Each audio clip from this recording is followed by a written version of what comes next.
Day 22,000. I'm Dr. Angelo speaking here. Looking back from the year 2060, from where we are now at water restriction level 16, we are now looking at the construction of the Grand Ethiopian Renaissance Dam.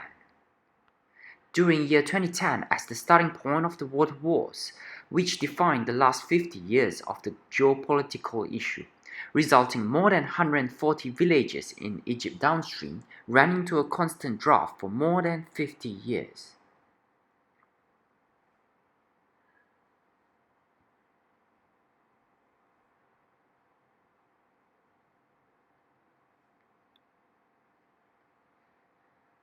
Resulting in reduced freshwater supply in Nile River.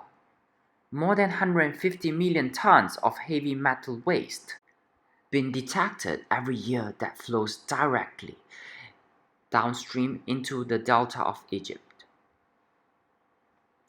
Here my work has been about looking for the behind innovative and sometimes some mysterious solution that how Egyptians who live along the Nile River for the past 50 years dealing with water wars that emerged strongly in between Ethiopia and Egypt.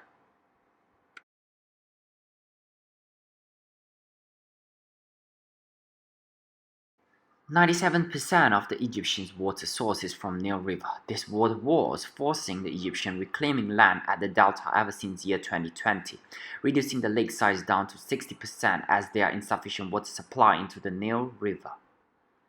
Year 2030, global water restriction level number 2. There are at least 40% of the water population at high risk of drought. That is where Egyptians had even came up more ideas and infrastructures to combat with these water wars, and now many of these tools are still undiscovered.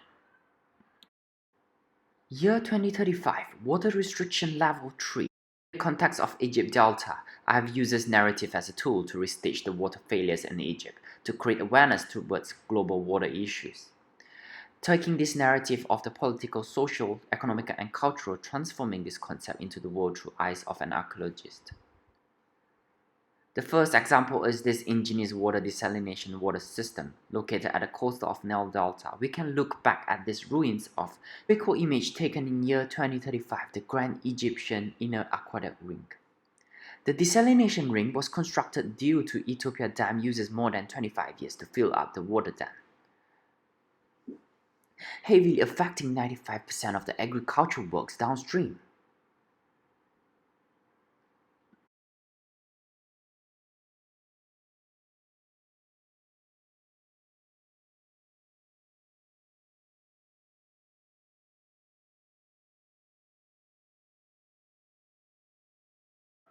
Year 2035 with a bigger threat of water restriction upstream in Ethiopia, more than 30% of the water income from Nile River also loses by evaporating away into the atmosphere annually. It triggers the national problems that the nation no longer have safe and clean food soon as there will be huge shortage of fresh water with food crisis. Egypt must change their water management practices to bring back this uneven of water distribution from upstream. Working as an archaeologist to speculate towards these ruins for the World Water Organization, we try to stitch back and reinterpret how does the population back then trying to deal with this lack of water by desalinating the seawater from the Mediterranean Sea. Egyptians decided to create their own artificial river by constructing a 278 kilometers long desalination ring spanning across the Egypt Delta within a city perimeter, making use of ocean water through desalination process, extracting salt from the seawater, increasing the production of water, and bring the change towards Egyptian water health issues. This is a part of ruins in Egypt desalination inner ring. Designed in radiation transmitting system, the collected water will be delivered to every farm field and household with a distance of 10 km per station and collection point to able to reach more than 100,000 families. With this, every volumetric of water has been traced, and any above polluted level will be notified to the nation. This architectural proposition is intended to provoke question and critical disciplines towards the nation. By stitching these ruins, we start to fill up the gaps. It creates a partial truth by telling story of water wars throughout this infrastructure's object, and how the population creates an artificial river across their city deals with their water failures. In the year 2040, the world population have an additional of 2.3 billion more people leading in inconsistency of water distribution. Year 2040, water restriction level 6. Looking with the map of water coverage rate in Egypt Delta in year 2040, ever since the construction of the water dam upstream in year 2011, there's a water distribution tank come to distribute water to each villages. But when the villagers ask when is the next incoming of water, they can't even answer it. They are just working with the given instruction. The nation lives in a fear of unknown, helpless, and despair. Water coverage are massively reducing, and people in year 2040 have no access to information of clean water. Year 2040, due to the inconsistency of water distribution to the village Aswan, which is south of Egypt, it is considered as the most highest temperature in the entire Egypt. Series of moisture towers are deployed across Aswan by the government of Cairo to capture every single moisture in the air during the night time, when water moisture are saturated down.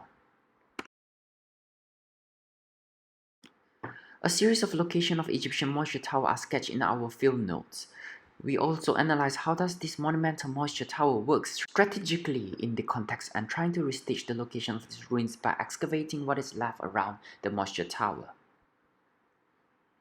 This tower was one useful tool to detect the moist level in the air and also calculate how many clean water are left available. This is a self-independent monitoring system, functioning as a data collection, analyzing, and also communication, providing transparency of every measured water data to every villagers in Aswan. We even further restage this moisture tower and investigate how does water will capture in this inflatable bag in year 2040. My speculation as this is inflatable that is all already degraded and it might have looked back then. We can look at some historical water data. We can see that this devices correlates in the usage of what's happening on that period of time and how does the nation construct these infrastructures to further explore water as another form of hope.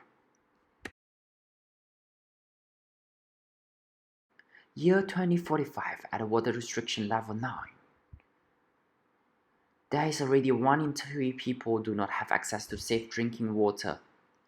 Satellites are already widely used to detect the geographical of water that are available on Earth. These devices act as water management assets and also data construction that able to study and demonstrate environmental behavior with database library and a range of optimized response. It fundamentally starts to set up for molecular cloning of water. July 2045, only 4% of water is flowing into the Nile River. Water is no longer replenished and so polluted that it's no longer usable. Egyptians start to deploy moisture reactors that floats at the coastal of the sea to capture moisture. On our field notes, we illustrate out these devices in close-up details and how water was captured back in 2045. It desalinated water and temporary stores in the water moisture in the sack beneath. A series of flotation devices were deployed out at this coastal line. At the Egypt Delta, these devices operate by at least 540 moist water, ensuring the volume and quality of the sea water entering the Grand Egypt desalination ring. We started to stitch up and fill up the gaps of this device that has been built up by population back in 2045. Using narrative to analyze how does the population back then could sustain themselves by creating their own water under the water restriction level 9. In here, to bring up the change, I have used a series of fictional infrastructures as a tool to speculate the way how it responds, reacts, and reframes the reality of its circumstances. We can start to learn from these data recording technologies that has been long forgotten by Egyptians trying to deal with the water wars. Back in year 2045, a series of data describing how they adapt these devices and few different alternative usage of water.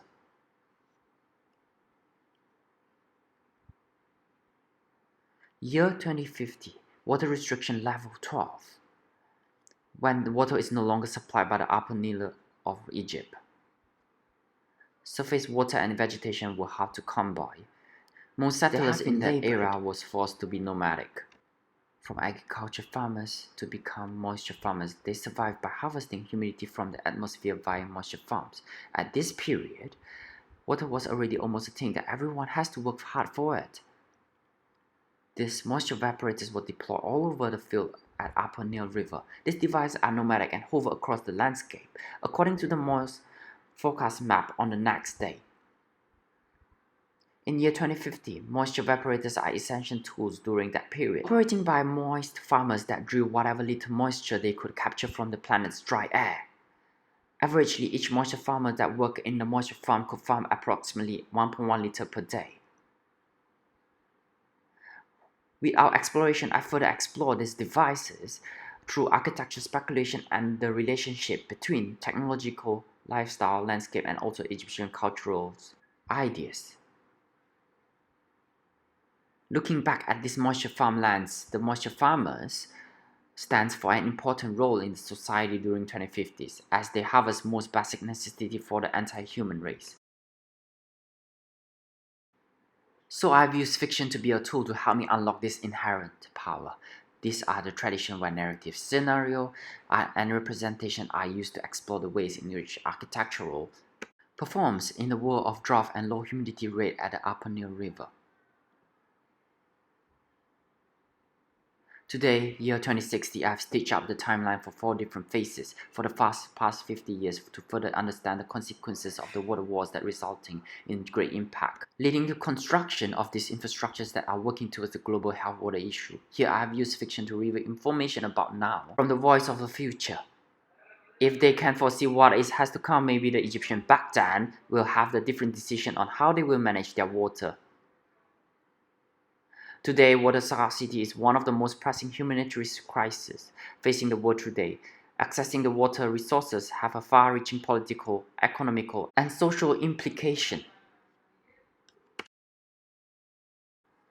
So what is in the glass of water? Who owns it? The project starts to stimulate me to further use fiction as a tool for me to explore more on global water conflicts. Mexico, the world's largest producer of avocados. An average human needs about 50 liters of water, where an avocado requires more than 320 liters of water. Transition from left to right in the year 2015 till 2020, avocado farmers that practice upstream has diverted all the waters into their farmland, resulting in drying up the rivers below. So where did all the water goes? In 2018, water was further emerged when India has constructed Batlihar Dam 30 kilometers away from Pakistan border, partitioned the source of the Indus River, left only 60% of the water into Pakistan, resulting in hydropolitics. Pakistan felt threatened by the prospect of Indian control over fed water into the Pakistan portion of the basin. Water Organization mentioned that 2/3 of the world's transboundary rivers lack of agreements between countries that shares them. The situation linked to political conflicts in many of them sharing regions, and it is one of the reasons for violence, conflict, and even war.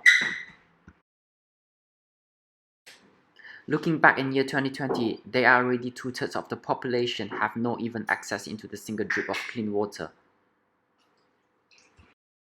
According to Water Organization, there are plenty of fresh water all around the world. It's just they are all in the wrong places. How do I use fiction and also voice from the future as a tool for me to tell the story through certain infrastructures, as it offers a critical dimension by opening a window into architectural political dimension, and if we can foresee what has to come, maybe population back then will have a different decision on how they manage their water.